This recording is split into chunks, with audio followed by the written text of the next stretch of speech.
You know, as people who are subbed to the Act 17 Apologetics channel, we most likely all have our favorite quote from David Wood. But mine personally, without question, has to be Islam, man. What a religion. That's personally my favorite, and it hits hardest for me, because from what I've seen from my experience online, Islam is a religion that forces its defenders to either gain childish or petty behavior, or lose all their logic skills in order to defend and justify it. And nobody is a better example of the latter than Farid Responds. Maybe Jake, but I think it's Farid Responds. So let's talk about his channel today. And all throughout this video, we'll be seeing what exactly has Islam done to my dude. Alright guys, let's get started. The first video we're going to be checking out is titled, David Wood Challenged Me to a Debate. So let's go all the way back to Farid's tiny dispute with David Wood, in which, if you remember, Farid tries to answer one of David's masterfully clickbait videos where he says he's going to delete his channel if the Muslim can answer his challenge. So, I'm excited to give my response to this video. Let's check it out. So it has come to my attention that David Wood is challenging me to a debate on his channel. I don't quite get it. David, is it going to bring you happiness, some sort of fulfillment to debate someone who openly admits that he hasn't studied Christianity or Judaism or the Old Testament or the New Testament? That's not my field, bro. Never claimed that it was. So apparently Farid doesn't really want to know the truth, or he's just incompetent because he didn't watch the entire live stream of somebody responding specifically to him. And this is a piece of advice that I'm going to give to any future channel listening right now. If anybody responds to you, you got to listen to the entire thing, please. You don't know if they're going to slander you in any second. You never know if that's going to happen. So please, listen to it all, and I'm going to make sure I do this myself. It's vitally important, as you can see here, because Farid missed out on information. If Farid actually watched the entire thing instead of apparently getting some information from one of his fans, oh, David Wood and Sam Shimon responded to you when they said they're going to challenge you to a debate.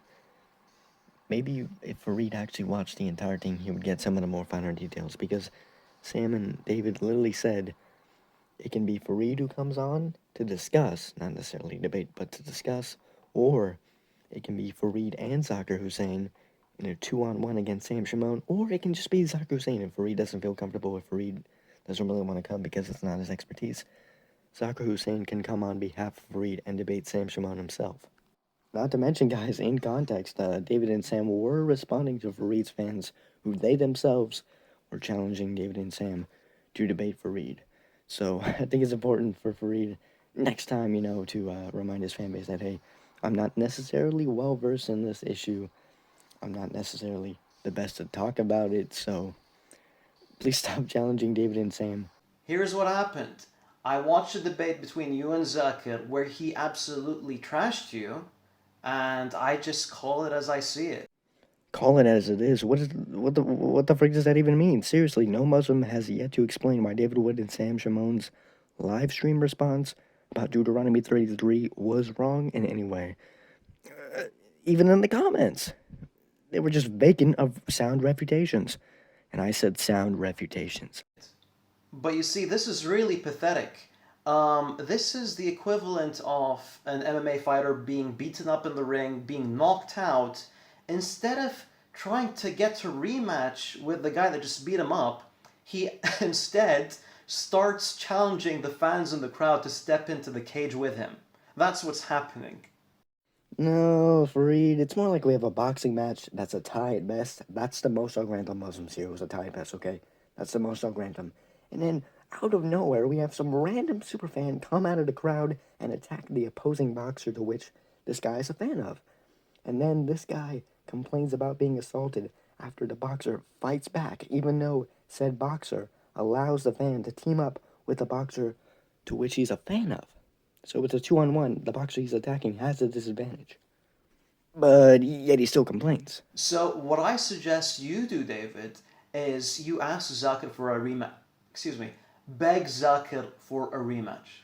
Another thing that you should know is that releasing a 2.5 hour long video response to cover up for the failure of a debate that occurred 7 years ago to save face doesn't quite cut it. It doesn't change the fact that you got trashed 7 years ago. Now, I would agree with Farid here that, yeah, making a response video technically wouldn't change the outcome of a debate that happened 7 years ago, but I would also disagree at the same time because Sam, maybe he's more of an expert in this field that David wasn't, so he can add new refutations.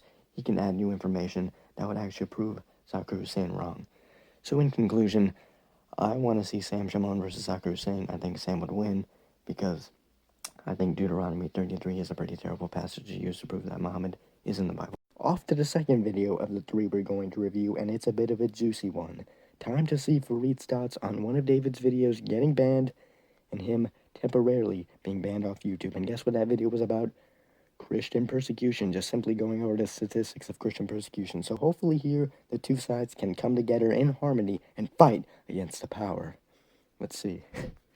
Assalamu alaikum wa rahmatullahi wa barakatuh. Just came across a video by David Wood that was uploaded on Apostate Prophet's channel. What's going on? Why am I on the Apostate Prophet's channel and not on my own channel? Easy. I got banned for posting statistics about Christian persecution. It's official. YouTube will no longer tolerate videos that discuss the persecution of Christians. If a Christian gets killed for her faith in Pakistan or Nigeria, you're not allowed to discuss it on YouTube. If you do, the ironically named Trust and Safety Team will give you a strike for hate speech. I got one this morning.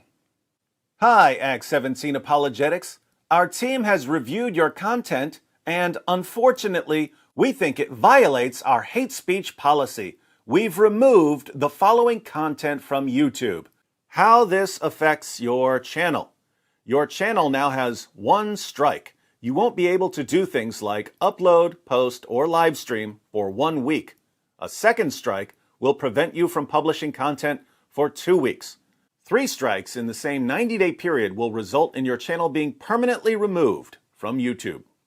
Well, I don't know how I'm going to avoid 3 strikes in 90 days when YouTube is now handing out strikes for the hate crime of posting statistics on Christian persecution. YouTube has been banning my videos like it's a sport, but they haven't been giving me strikes. Now they're giving me strikes, which means that my channel can disappear any day. Your platform needs to die. It will not be mourned, because we'll be having too much fun on the platform that buries you.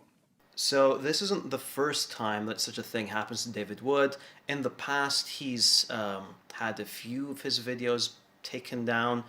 He was banned from Twitter for a bit, and he even got several violations on Facebook. And at one point, he actually deleted his Facebook because he knew that he was going to be banned sooner or later.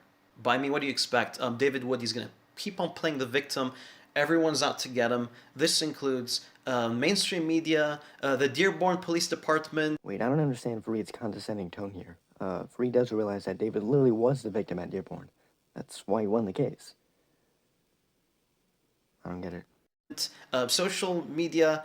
Yeah, they really are, Farid. I mean, have you seen some of the ridiculous takedowns by Facebook and Twitter against David? It's really looking suspicious, like they actually want to cancel him, even though he did nothing wrong. So, instead of this lazy video where you just kind of scoff at David Wood and say boo-hoo, actually defend these takedowns by Facebook and Twitter.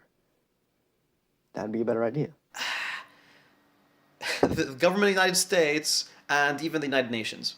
And everywhere we turn, we find organizations, both Muslim and non-Muslim, working tirelessly to silence Islam's critics. The United Nations, the Organization of Islamic Cooperation, CARE, the Islamic Society of North America, the Islamic Circle of North America, the Dearborn Police Department, and various media organizations and personalities have joined forces with the Taliban. We're the worst of creatures. Muslims are the best of peoples. That's what this book says, and it's obviously the official position of the U.S. government.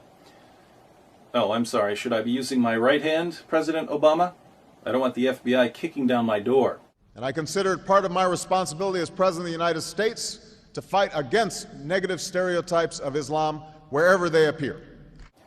What Senator Graham is suggesting then isn't that we introduce Sharia into America. We've already done that.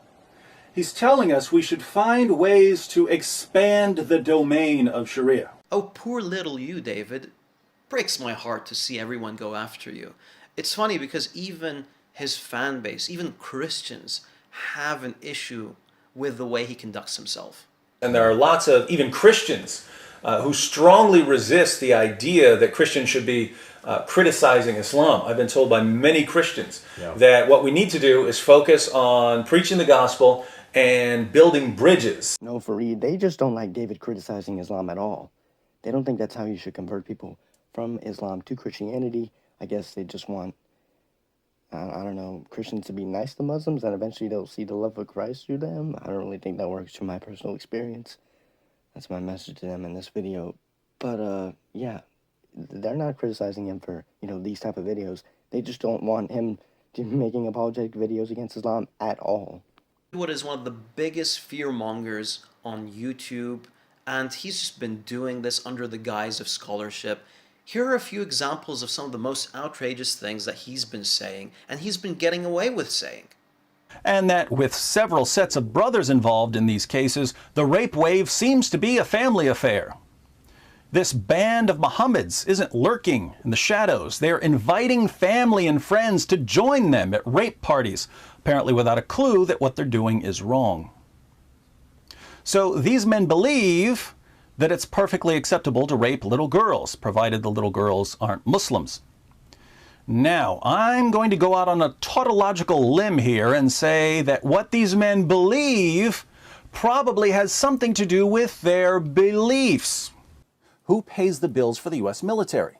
The U.S. government, which receives its money from U.S. taxpayers. U.S. taxpayers are therefore under the same Islamic penalty as the U.S. soldiers who fight in Iraq or Afghanistan. Hello, America. I'm just a few hundred feet from Ground Zero, where a group of Muslim terrorists crashed 2 planes into the World Trade Center, killing close to 3,000 people.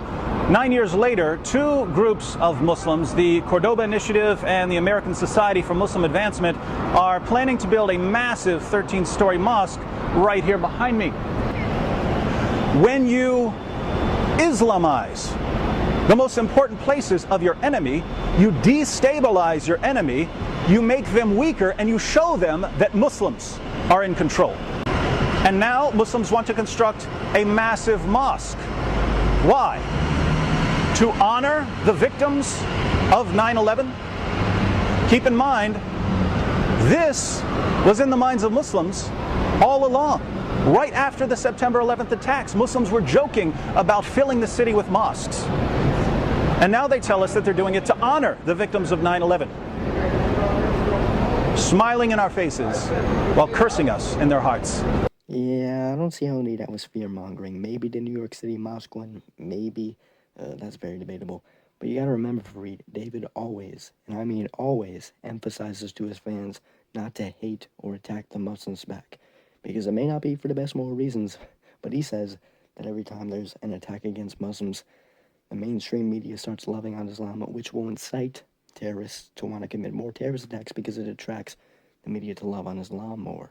So I would argue that all David is really doing here is showing where these extremist Muslims are getting their ideas from, the Quran. So technically David is not saying attack Muslims, all he's saying is we should be against the ideas found in the Quran. Last but not least, this would be hypocritical for the Islamic community to share, considering the fact that I've seen many a post where Muslims will connect a bad action that a Christian did to a particular Bible verse. Yeah. So much hatred against Islam during the past decade, it's only expected that you be deplatformed. Frankly, I'm surprised it didn't happen sooner. Luckily, he's found a solution to this problem. But the issue isn't just my channel. YouTube is doing this to everyone who happens to be on the wrong side of some political or religious issue. I'm getting to the point where I'm starting to think that we all need to keep very good records of YouTube's extremely vague takedown notifications and eventually get together and sue them into being neutral.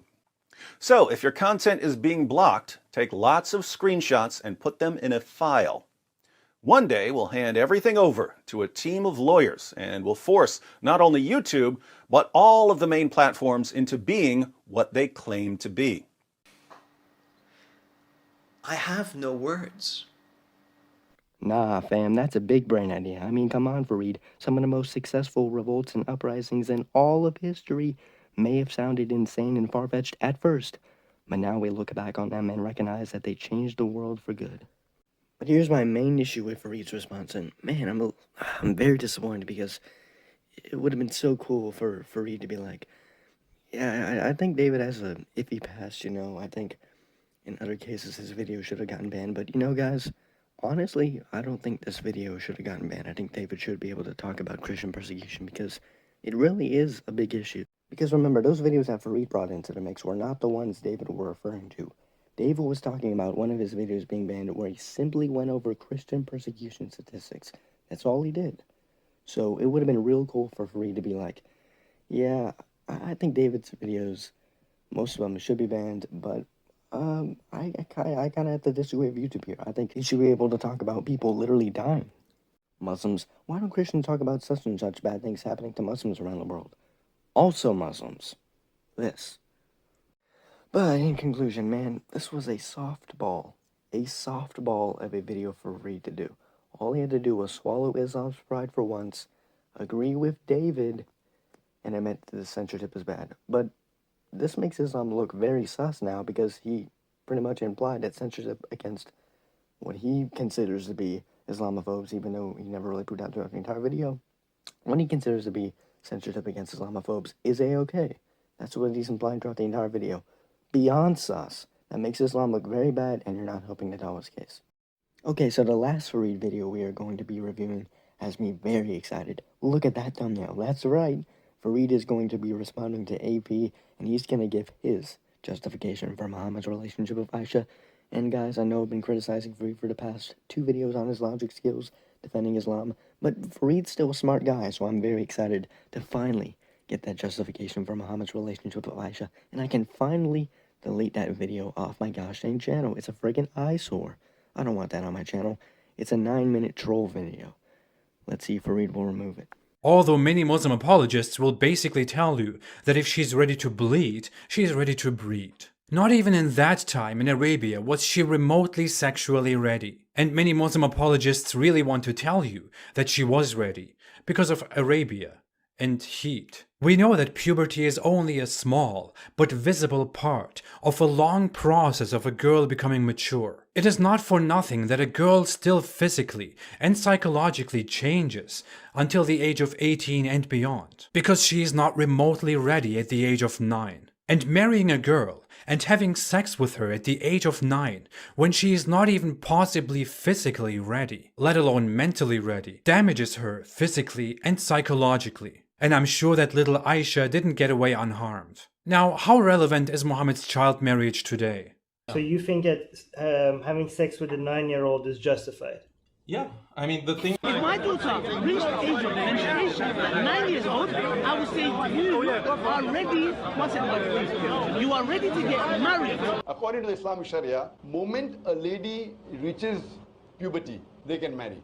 Wow. They excuse child marriage. They rationalize child marriage, absurdly claiming that a 9-year-old girl could be mentally ready. They lay the foundation on which pedophiles securely walk and defy all kind of laws and common sense. But did you know that in some states you can go a lot, lower than that? Did you know that in, let's say, Alabama and Rhode Island and Utah, if you were to get parental consent, you could get married to a girl who's 14 years old? Did you know that in New Hampshire and Texas, with parental consent, you can get married to a girl who's 13 years old? Did you know that in Kansas and Massachusetts, you could get married to a girl who's 12 years old? Did you know that in California, there is no limit if you have parental consent? So if Rasulullah ﷺ was in California today, he would have been able to get married to Aisha. It wouldn't have been an issue. These are US laws. We're not talking about 7th century Arabia. So if you're going to target 7th century Arabia, you might as well target the laws of the United States today. In the year 2001, there were 3 girls who were aged 10 who were married to men in their 20s and 30s. 2001 in Tennessee. So before we even go attacking something that happened 1,400 years ago. Let's try to change our modern laws right now, okay, before we attack people from the past. At this point, I just feel so glad about having come to America. Okay, this is going to be a bit of a lengthy response, so hold on tight. But to start, Farid gives us a bit of a 3-for-1. He commits a two-quote qui fallacy, his response is mere deflection, and he gives no moral justification, which is exactly what AP, other former Muslim atheists, and the members of the Christendom are looking for. But as we can see from what we heard in the video, and looking at replies to rebuttals in the comment section, we can see that Farid's main idea, his main argument is that secular lawmakers who are in the best position to make this decision have decided to allow child marriage with parental consent. They find it permissible. So before attacking 7th century Arabia, you should take it up with the lawmakers who are allowing it present day and having it be taken into effect. So first off, I'll respond to Farid's points that he made in the video, and then I'll look at some of the replies that he made to people criticizing his video in the comment section below. First off, I don't like how in the video Farid harps on the fact that AP said it's the foundation on which pedophiles defy laws, and then Farid's like, ooh, you said laws? Hey, look, Muhammad didn't break any of the U.S. laws. Look, you want to talk about laws? Man, that's not what Ridvan was clearly saying. He was talking about how pedophiles will use Islamic-like justifications for Muhammad's relationship with Aisha to defend their own crimes and heinouses. Second, and I don't want to sound too snarky here, but Farid does realize that these are the same, quote, qualified lawmakers that support LGBTQ plus marriage. And we all know Farid just loves the gay marriage, am I right? It's not like he has a video complaining about Muslims supporting it, right? Right? So now I want to respond to some of the replies that Farid had to criticism of the video. Remember, I talked about how Farid's main argument can be found in his video and in the replies to people criticizing the video. First off, hold up. Hold up. I just love this top comment here. King Richard II married a 7-year-old girl. To which my reply would be,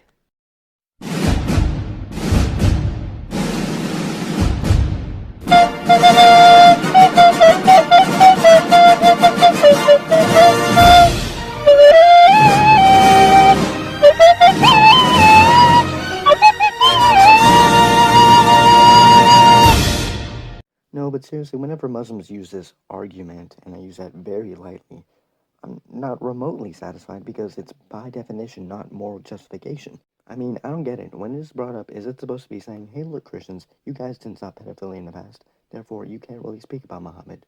Which, if it is, that's a textbook example of a two-quote qui fallacy, and I hope you guys know this about me, but when I want the justification for Muhammad's relationship with Aisha, I take on the mindset of a Muslim. I think like them. I think that's one of my strengths. I'm not trying to brag, but I think that's one of my strengths. I get in the mindset of a Muslim or an atheist when I look for the best answer. So I already, while thinking this, I already don't see Christians in the best light. So yeah, that's not really satisfying to me as a pretend Muslim. Or are they saying, well, no, I see, it was a common cultural practice, so it's pretty unreasonable to demand this from Muhammad not to do it. I mean, it was just part of the culture, which my response to that would be, yeah, that's the point of a prophet. He's supposed to break away from the cultural norms that are seen as bad. Just like what Muhammad did with female infanticide. And that was a good thing. So why couldn't he do that there? Wouldn't that also imply that he's technically not the prophet for all time, morally at least? Yeah. Next up, Farid says, your opinions are not more relevant than the laws of a secular modern state. If you're looking for a battle, take one up with those who are legalizing an act that you consider problematic, instead of melting down over a marriage that occurred 1,400 years ago. Okay, first off, Farid, nobody would be really melting down if the Quran itself didn't make the claim that Muhammad was the best moral example for all time. So, the Quran put you in the situation to defend Muhammad's relationship with Aisha. You really wouldn't bring it up if the Quran did not make that claim. But on this next comment, he really contradicts himself. Let's see what Farid has to say. He says, lawmakers in several states disagree with you. Your opinion, whoever you are, is irrelevant. Farid also says, except it isn't a loophole. Intelligent lawmakers that were put into positions of power in secular governments approved of these rules. Why should anyone care about your opinion? So here's my question, Farid. How am I supposed to, quote, look for a battle and take one up with those who are legalizing an act, when my opinions are irrelevant? I can't speak out against these issues. I don't have the authority I'm not in the position to do so. He's contradicting his main argument in the video, which is that we should speak out against these lawmakers before we attack 7th century Arabia. So, what is he talking about? I'm very confused. I don't know, dude. Again, how am I supposed to fight back against this immoral ruling when he just said my opinion is irrelevant? What? I'm so confused. Bruh, Farid sounding like the henchman of the king right now. Up, what are you lowly peasants giving us this Magna Carta? You can't question a king. You're not in the authority to do so. That's why he's the king. You're just mere peasants to him. Plus, calling somebody's opinion irrelevant is a classic example of an ad hominem fallacy because you're just dismissing them based on their position. So, yet another fallacy by Farid. Yikes. This is what happens when you have to defend Islam. Fallacies galore? Oh, come on, Muslims. We can do better than this, right? But what hurts Farid's main narrative the most is actually the links he gives us in the description. Now, give credit where credit's due. Farid actually gave us links in Islamic rarity, especially when the Muslim apologist needs to give us links, like a video about Christianity being based on paganism. But I guess Farid never realized how these links that he would give would poke major holes in his narrative and contradict him completely. So in the link in the description below, Farid gives us an article going over states' laws on underage marriage with parental consent, and he gives us an article about 30-year-old men in Tennessee marrying girls 10 and under. Now remember guys, Farid's main argument, his main idea is that we shouldn't attack 7th century Arabia until we change our modern laws now, basically appealing to a bandwagon fallacy. The issue here is that even his own sources heard this idea because, as you can see, a good chunk of states would never allow the marriage combo of 50 plus and 9, even with parental consent. And this is not even including the 6 states that don't allow child marriage at all, even with parental consent. Rhode Island, New York, Pennsylvania, New Jersey, Minnesota, and Delaware. Also, look what I just put up on the screen here. Notice the years these states no longer allow child marriage even with parental consent. The first 2 in 2018, then 2 in 2020, and the previous 2 being in 2021. So if this trend continues, and I really think it will, considering the fact that these lawmakers are now starting to get around on seeing how bad these laws are, and they're starting to see the countless women speaking out against these laws because of how much it's negatively affected their lives. So if this trend continues, Farid's argument will no longer apply in the future, and that really shouldn't happen with the argument. Also, if you look at the article that Farid referenced in the video where the 30-year-old men were marrying 10-year-olds, it's literally talking about how these current Tennessee lawmakers want to stop that from happening again. So another thing that really doesn't help Farid, it kind of contradicts his entire narrative. So when Farid implies that all these lawmakers are on his side, That's not exactly true. and this brings me to another problem I see with this whole appeal to authority bandwagon fallacy that Farid is committing here, and, well, it's this. This is great, this is fantastic. In his bandwagon fallacy, appealing to secular lawmakers, he's appealing to the minority here. That defeats the entire purpose of the bandwagon fallacy. His bandwagon's in a bubble. Wait a minute, are you telling me that underdeveloped countries and corrupt governments make better moral decisions with their laws than the United States, the alleged best country on planet Earth? Okay then, that's concerning as an American. Now to wrap up everything, I just have one final question for Farid. So going back to what I mentioned earlier, what if Ridvan lived in those states that I mentioned? How would this video necessarily apply to him? Or what if, let's just say, Bob or Ben from Speaker's Corner, which is located in the United Kingdom, directly challenged Farid himself to justify Muhammad's relationship with Aisha? So overall, this bandwagon fallacy is the definition of cherry picking. His bandwagon is in the minority. This argument won't apply for every viewer, and I very well believe this argument won't be able to be used at all by Farid in the future, considering the fact that all these states will no longer allow these marriage combos with parental consent. But I hope you guys enjoyed this video, and if you did, the reason why you should like it is because, unlike Farid, I don't inadvertently support child marriage, I don't want critics of Christianity banned, and I've actually read Luke and Matthew.